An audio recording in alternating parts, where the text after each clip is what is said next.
Indo Pacific വിദ്യാർത്ഥികൾക്കായി India $5 ലക്ഷം മൂല്യമുള്ള quad സ്കോളർഷിപ്പുകൾ പ്രഖ്യാപിച്ചു. ഇൻഡോ പസഫിക്കിൽ നിന്നുള്ള വിദ്യാർത്ഥികൾക്കായാണ് ഏകദേശം 4 കോടി രൂപയോളം മൂല്യമുള്ള 50 ക്വാഡ് സ്കോളർഷിപ്പുകൾ നൽകുമെന്ന് ഇന്ത്യ പ്രഖ്യാപിച്ചത്.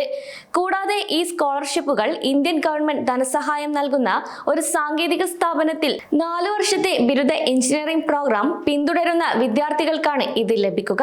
കൂടാതെ 4ാമത്തെ ഇൻപേഴ്സണൽ സ്ക്വാഡ് ഉച്ചകോടിക്ക് ശേഷം പുറപ്പെടുവിച്ച വില്ലിംഗ്ടൺ പ്രഖ്യാപനത്തിന്റെ ഭാഗമായിരുന്നു ഈ ഒരു കാര്യം പ്രഖ്യാപിച്ചത്. ക്വിക്ക് യൂണിഫൈഡ് അസിസ്റ്റന്റ് ഡെലിവറി എന്നാണ് ക്വാഡിന്റെ പൂർണ്ണരൂപം. അതേസമയം ഈ ഒരു പുതിയ സംരംഭം പ്രഖ്യാപിക്കുന്നതിൽ ഇന്ത്യ സന്തോഷിക്കുന്നുവെന്നും ഈ ഒരു കാര്യം വ്യക്തമാക്കിയിട്ടുണ്ട്. ഡെലവേറിലെ വില്ലിംഗ്ടണിൽ പ്രസിഡന്റ് ജോ ബൈഡൻ ആതിഥേയത്വം വഹിച്ച ഉച്ചകോടിയിൽ പ്രധാനമന്ത്രി നരേന്ദ്രമോദിയാണ് ക്വാഡ് സ്കോളർഷിപ്പുകൾ പ്രഖ്യാപിച്ചത്. കൂടാതെ ഓസ്ട്രേലിയൻ പ്രധാനമന്ത്രി ആന്റണി അൽബാനീസ്, ജപ്പാൻ പ്രധാനമന്ത്രി ഹ്യൂമിയോ കിഷിദ എന്നിവരും ചടങ്ങിൽ പങ്കെടുത്തിരുന്നു. ശാസ്ത്രം, സാങ്കേതികവിദ്യ, നയം എന്നിവയിൽ വിദ്യാർത്ഥികളുടെ ഭാവി ഒരു ശൃംഖലയായി കെട്ടിപ്പടുക്കാനാണ് ക്വാഡ്സ് ഫെലോഷിപ്പ് ലക്ഷ്യമിടുന്നത്. കൂടാതെ ഇൻസ്റ്റിറ്റ്യൂട്ട് ഓഫ് ഇന്റർനാഷണൽ എഡ്യൂക്കേഷൻ വഴി ക്വാഡ് ഫെലോകളുടെ 2ാമത്തെ കൂട്ടായ്മയെ സ്വാഗതം ചെയ്യുന്നതിനെ കുറിച്ചും ഈ ഒരു ചടങ്ങിൽ പരാമർശിച്ചിരുന്നു.